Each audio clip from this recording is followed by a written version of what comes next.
ಕ್ಷೀರಭಾಗ್ಯ ಹಾಲಿನ ಪೌಡರ್ ಅಕ್ರಮ ಮಾರಾಟ ಗೋಲ್ಮಾಲ್ ಕೇಸ್ ಶಿಕ್ಷಕರಿಗೆ ಶುರುವಾಯಿತು ಇಲಾಖಾ ದೋಷಾರೋಪಣೆಯ ಪಟ್ಟಿಯ ಸಂಕಷ್ಟ.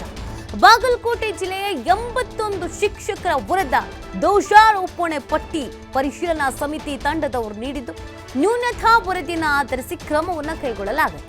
ತಂಡದ ವರದಿಯನ್ನು ಆಧರಿಸಿ ಶಾಲೆಗಳ ಮುಖ್ಯ ಶಿಕ್ಷಕರ ವಿರುದ್ಧ ಕ್ರಮ ಜರುಗಿಸಲಾಗಿದೆ. ಜಿಲ್ಲೆಯ 127 ಸರ್ಕಾರಿ ಶಾಲೆಗಳಿಗೆ ನೋಟಿಸ್ ಅನ್ನು ನೀಡಿದ ಪೊಲೀಸ್ ಇಲಾಖೆ.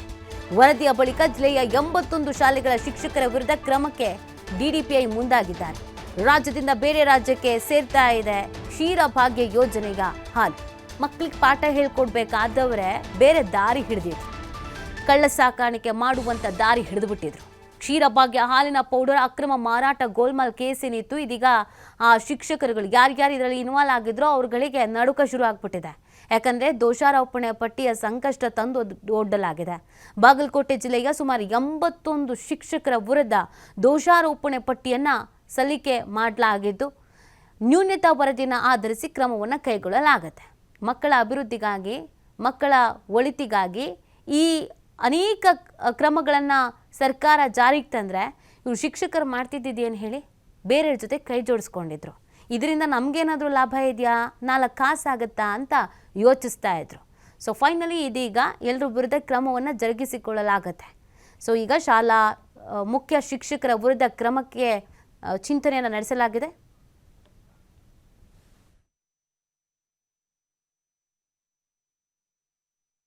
ಸರ್ಕಾರ ಬಡವರ ಮಕ್ಕಳಿಗೆ ಕ್ಷೀರಭಾಗ್ಯ ಮತ್ತು ವಿವಿಧ ರಾಜ್ಯ ಸರ್ಕಾರ ಸಾಕಷ್ಟು ಯೋಜನೆಗಳನ್ನ ಜಾರಿಗೆ ತರುತ್ತೆ. ಆದ್ರೆ ಕ್ಷೀರಭಾಗ್ಯ ಯೋಜನೆ ಕೊಡ್ತಕ್ಕಂಥ ಏನು ಹಾಲಿನ ಪೌಡರ್ನ ಅಕ್ರಮವಾಗಿ ಸಾಗಾಟ ಮಾಡುವಂತ ಪ್ರಕರಣ ಕೂಡ ದಾಖಲಾಗಿರುವಂಥದ್ದು. ಅದರಲ್ಲಿ ಮುಖ್ಯವಾಗಿ ಈಗಾಗಲೇ ಶಿಕ್ಷಣ ಇಲಾಖೆಗೆ ಸಂಬಂಧಪಟ್ಟಂತೆ ಏನು 81 ಶಿಕ್ಷಕರ ದೋಷ ಆರೋಪ ಪಟ್ಟಿ ಕೂಡ ಇವತ್ತು ಬಿಡುಗಡೆಯಾಗಿರುವಂಥದ್ದು. ಸದ್ಯ ಇದು ಏನು ಸರ್ಕಾರಿ ಶಾಲೆಯ ಶಿಕ್ಷಕರೇ ಇದನ್ನ ಅವರಿಗೆ ಮಾರಾಟವನ್ನ ಮಾಡಿರ್ತಕ್ಕಂಥ ಜಾಲ ಒಂದು ಪತ್ತೆಯಾಗಿರುವಂಥದ್ದು. ಈ ಸದ್ಯ ಸಾರ್ವಜನಿಕರು ಕೂಡ ನಮ್ಮ ಜೊತೆ ವಕೀಲರಿದ್ದಾರೆ, ಅವರನ್ನು ಮಾತಾಡ್ತೀನಿ. ಸರ್, ಒಬ್ರು ಶಿಕ್ಷಕರು ಗುರುವಿನ ಗುಲಾಮನಾಗುತ್ತರಕ ದೊರೆಯದನ್ನ ಮುಕ್ತಿ ಅಂತಕ್ಕಂಥ ಒಂದು ಸ್ಮರಣೆ ಬರುತ್ತೆ. ಆದ್ರೆ ಈ ರೀತಿ ಶಿಕ್ಷಕರೇ ಒಂದು ಕದ್ದು ಮಾರಾಟವನ್ನ ಮಾಡೋದು ಎಷ್ಟರ ಮಟ್ಟಿಗೆ ಸರಿ ಅನ್ನೋದು? ಯಾಕಂದ್ರೆ ಶಿಕ್ಷಕರು ಬಹಳ ಜವಾಬ್ದಾರಿ ಅಂತ ಸ್ಥಾನದಲ್ಲಿದ್ದಾರೆ. ಅವ್ರು ಕೇವಲ ಅದೊಂದು ಉದ್ಯೋಗ ಅಲ್ಲ, ಒಂದು ಜವಾಬ್ದಾರಿ.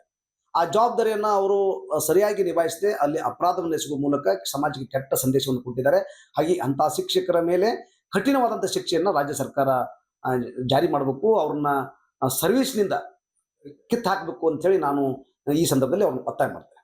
ಸರಿ, ಈ ರೀತಿ ಒಂದು ಶಿಕ್ಷಕರಾಗಿ ಅದರಲ್ಲೂ ಕೂಡ 5 ಕ್ವಿಂಟಲ್ನಷ್ಟು ಏನು ಹಾಲಿನ ಪೌಡರನ್ನ ಬೇರೆ ಎಡೆಗೆ ಸಾಗಾಟ ಮಾಡೋದು, ಹೊರ ರಾಜ್ಯಕ್ಕೆ ಸಾಗಾಟ ಮಾಡುವಂತ ಕೆಲಸ ಆಗ್ತಿದೆ. ಇದಕ್ಕೆ ಸಾಕಷ್ಟು ಸರ್ಕಾರದ ಇಲಾಖೆಯಲ್ಲಿ ಈ ಸಂಬಂಧಪಟ್ಟಂಗೆ ಎಲ್ಲ ವ್ಯವಸ್ಥಿತವಾಗಿ ಅವರನ್ನ ಯಾವ ರೀತಿಯಾಗಿ ಅವರ ಮೇಲೆ ಕಠಿಣ ಕ್ರಮ ಆಗ್ಬೇಕು ಅನ್ನೋ ನಿಟ್ಟಿನಲ್ಲಿ ತಾವು ಹೋರಾಟವನ್ನು ಮಾಡ್ಲಿ. ಒಂದು ಏನು ಈ 81 ಜನ ಅಪರಾಧ ವೇಸಿಗೆ ಏನು ಸಿಕ್ಕಿ ಬಿದ್ದಿದ್ದಾರೆ, ಇದು ಕೇವಲ 81 ಮಂದಿಗೆ ಮಾತ್ರ ಶಿಕ್ಷೆ ಆಗ್ಬಾರ್ದು.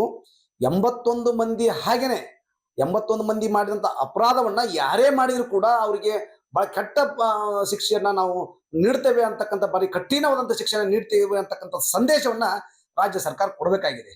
ಅದು ಏನ್ ಸಂದೇಶ ಅಂತ ಆಗಿದ್ರೆ, ಒಂದು ಕಡೆ ಅವ್ರ ಮೇಲೆ ಕ್ರಿಮಿನಲ್ ಚಾರ್ಜಸ್ ಎಲ್ಲ ಫ್ರೈ ಮಾಡಬೇಕು, ಮತ್ತೊಂದು ಕಡೆ ಅವ್ರ ಮೇಲೆ ಏನು ಪಟ್ಟಿ ಸಲ್ಲಿಕೆ ಮಾಡಿದ್ದಾರೆ ಆ ದೋಷಾರೋಪ ಪಟ್ಟಿ ಅನ್ವಯಿಸಿ ತಕ್ಷಣ ಅವ್ರನ್ನ ಡಿಸ್ಮಿಸ್ ಫ್ರಮ್ ಸರ್ವಿಸ್ ಅಂತ ಹೇಳಿ ಅವ್ರಿಗೆ ಕಠಿಣವಾದ ಶಿಕ್ಷೆ ಕೊಡಬೇಕು. ಅವ್ರಿಗೆ ಯಾವುದೇ ರಿಟೈರ್ಮೆಂಟ್ ಬೆನಿಫಿಟ್ಸ್ ಇರಲಿ, ಮತ್ತೊಂದು ಬೆನಿಫಿಟ್ಸ್ ಇರಲಿ, ಯಾವುದೇ ಸರ್ಕಾರದ ಸೌಲಭ್ಯವನ್ನು ಕೊಡದೆ ಅವ್ರನ್ನ ತಕ್ಷಣವೇ ಅವ್ರನ್ನ ಸೇವೆಯಿಂದ ವಜಾಗೊಳಿಸಬೇಕು ಅಂತ ಹೇಳಿ ನಾನು ಈ ಸಂದರ್ಭದಲ್ಲಿ ಒತ್ತಾಯ ಮಾಡ್ತೇನೆ. ಇದು ಇಲ್ಲಿ ಸಾರ್ವಜನಿಕ ವಲಯದಲ್ಲಿ ಕೂಡ ಕೇಳಿ ಬರ್ತಿರುವಂತದ್ದು. ಯಾವುದೇ ರೀತಿಯಾಗಿ ಒಬ್ಬ ಶಿಕ್ಷಕರು ಇಂಥ ಪ್ರಕರಣದಲ್ಲಿ ಭಾಗಿಯಾಗಬಾರ್ದು, ಅಂತವರನ್ನ ಕೂಡಲೇ ಅವರನ್ನ ವಜಾ ಮಾಡಿ ಅವರ ಯಾವುದೇ ರೀತಿ ಸರ್ಕಾರ ಸೌಲಭ್ಯಗಳು ಸಿಗದೇ ರೀತಿ ಅವರನ್ನ ಸಸ್ಪೆಂಡ್ ಮಾಡ್ಬೇಕು ಅನ್ನೋ ನಿಟ್ಟಿನಲ್ಲಿ ಈಗಾಗಲೇ ಹೋರಾಟಗಾರರು ಕೂಡ ಹೇಳ್ತಿರುವಂತದ್ದು. ಇದಿಷ್ಟು ಬಾಗಲಕೋಟೆಯಿಂದ ಗುರು ಹಿರೇಮಠ, TV5 ಕನ್ನಡ.